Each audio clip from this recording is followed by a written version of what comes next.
Hello student आज मैं आलोचना करिम क्लास 8 অসম জাতীয় বিদ্যালয় পাঠ্যপুথিৰ লেসন নম্বৰ 7 এ প্ৰেচিয়াছ গিফট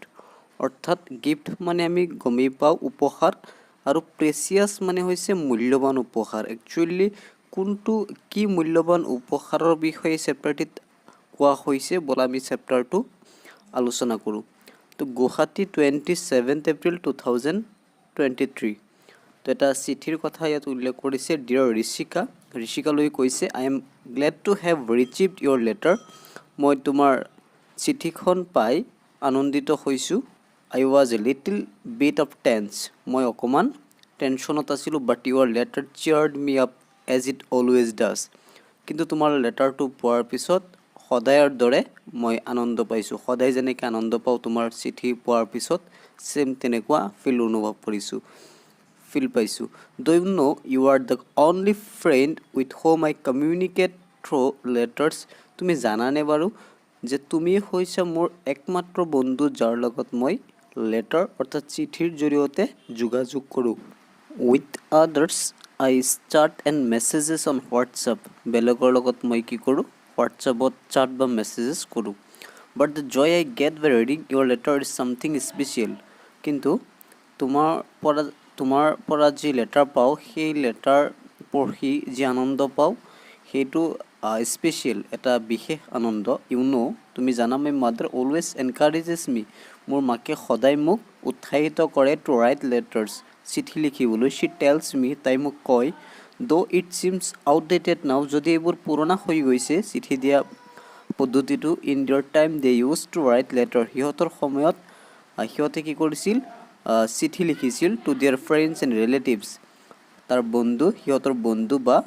সম্পৰ্কীয় লোকসকলৰ ওচৰত চিঠি লিখিছিল সেই সময়ত who live in other place যিসকল বেলেগত থাকে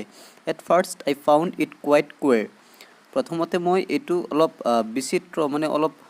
এনেকুৱা অনুভৱ কৰিছিলোঁ এইটো কেনেকুৱা কথা but after I started writing to you তাৰপিছত মই যেতিয়া তোমাৰ ওচৰত লিখা আৰম্ভ কৰিলোঁ I could also' feel the warmth and joy that writing a letter and receiving one could give তোমাৰ ওচৰত চিঠি লিখাৰ পিছতহে মই গম পাইছোঁ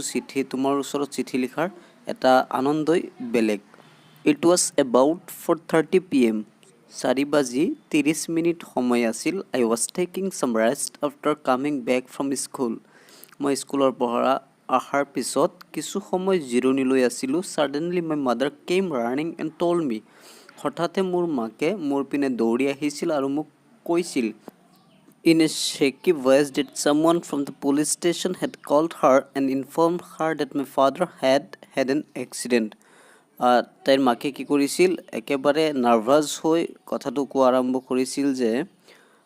কোনোবাই তাইক ফোন কৰি দেউতাৰ দুৰ্ঘটনা হোৱা বুলি থানাৰ পৰা জনাইছে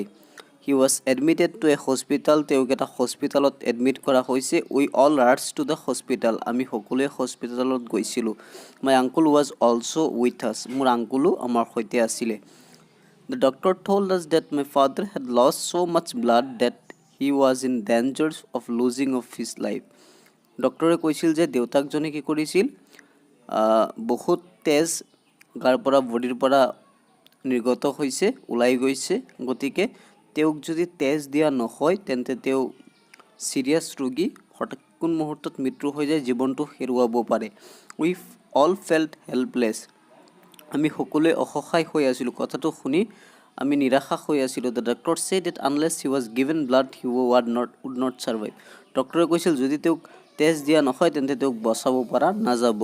luckily my uncles and his best friend blood group match with my father আৰু ভাগ্যবশতঃ মোৰ আংকুল আৰু মোৰ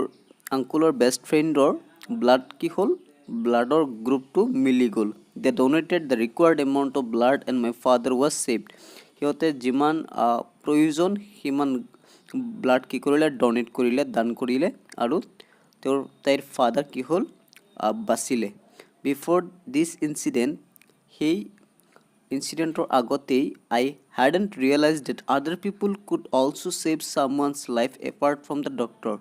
মই কেতিয়াও ভবা নাছিলোঁ যে ডক্টৰৰ বাহিৰে বেলেগ মানুহেও কাৰোবাৰ জীৱন বচাব পাৰে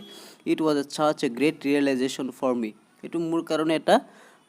তোমাৰ উপলব্ধি আছিল এটা এক্সপিৰিয়েঞ্চ এটা আছিল do you know' that this process of channelling blood from one person to another is called transfusion of blood. তুমি বাৰু জানানে এজন ব্যক্তিৰ পৰা আন এজন ব্যক্তিলৈ যি তোমাৰ ব্লাড প্ৰবাহিত হয় তাক কি বুলি কোৱা হয় ট্ৰান্সফিউশন অফ ব্লাড বুলি কোৱা হয় victims of accident and patient who lose their blood due to any surgical procedure or other reason are given such transfusion of blood যিসকল victim এক্সিডেণ্টতেই হওক বা বেলেগ সাৰ্জাৰী কৰি হওক ব্লাড শৰীৰৰ পৰা নিৰ্গত হৈছে সিহঁতক এনেকুৱা ট্ৰান্সফিউশনৰ যোগেদি অৰ্থাৎ এনেকুৱা ৰক্তদানৰ যোগেদি ব্লাড প্ৰভাইড কৰিব পৰা যায় blood for such transfusion is preserve in blood bank আৰু এনেকুৱা ৰক্তদানৰ বেংকেও আছে য'ত ৰক্তদান বেংক বুলি কোৱা হয় তাত জমা ৰখা হয় whenever there is a need যেতিয়াই প্ৰয়োজন হয় one can get blood from the blood bank কোনোবাই কি কৰিব পাৰিব ব্লাড বেংকৰ পৰা ব্লাড ল'ব পাৰিব সংগ্ৰহ কৰিব পাৰিব to keep the blood fresh for use it is kept in old chambers আৰু সেই ব্লাড ফ্ৰেছ ৰখাৰ কাৰণে সতেজ ৰখাৰ কাৰণে ব্লাড কি কৰা হয় একদম